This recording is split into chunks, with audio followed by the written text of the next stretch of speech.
मोरो ख़बर शामिल कजे थी। मोरो सिंध मां जितां सिंधी अल्ताफ़ सुमरो जी रिपोर्ट मुताबिक़ मोरो जे भरिसां नांगो शाह मोरी ॻोठ हाजी अता मोहम्मद मरी धी इज़त वगंड यूसी नूरपुर जी रहवासिन गुलाम मुस्तफ़ा मरी मोहम्मद अमीन मरी अब्दुल सत्तार मरी ऐं ॿियनि चयो त केतिराई कलाक गुज़रण बावजूदि मुसलसल बुख ऐं बदहाली वारी ज़िंदगी गुज़ारे रहिया आहियूं। बरसाति थी रही आहे, हर तरफ़ पाणी पाणी आहे, ॻोठ पाणीअ में ॿुॾी वियो आहे। बाअसर माण्हू ॻोठ जो पाणी निकाल थियण न ॾेई रहिया आहिनि। हिननि वधीक चयो त बरसातियुनि सबबु संदनि घर ॾही पट थी विया आहिनि ऐं हू बेवस ऐं लाचार आहिनि। असांजा चूंडियल नुमाइंदा ऐं हुकूमती नुमाइंदा असां वटि न आया आहिनि। असां खाधे पीते लाइ सख़्तु परेशान आहियूं। असांखे उन हालत में ज़िंदगी गुज़ारण ते मजबूर आहियूं। असांजो माल ऐं ढोर बि आहिस्ते आहिस्ते मरी रहिया आहिनि। हिन वक़्त ताईं को बि MPA या MNA असां वटि हली न आया आहिनि।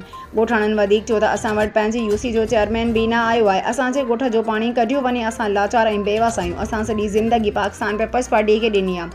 असां वटि ज़िलो चेयरमैन बि न आयो आहे। इलेक्शन जे वक़्तु वॾियूं दावाऊं कयूं वयूं त असां तव्हांखे हर सहूलियत फ़राहम कंदासीं, तव्हांखे रोड फ़राहम कंदासीं, तव्हांखे तालीम ॾींदासीं, पर अफ़सोस जो इलेक्शन में कमेटी खां पोइ असांखे नज़रअंदाज़ कयो वियो आहे। असां ग़रीब ऐं मिसकिन माण्हू आहियूं। असां आला इदारनि, इंसानी हक़नि जी तंज़ीम ऐं ॿियनि सभिनी आला अख़्तियारनि खां मदद जी अपील करियूं था।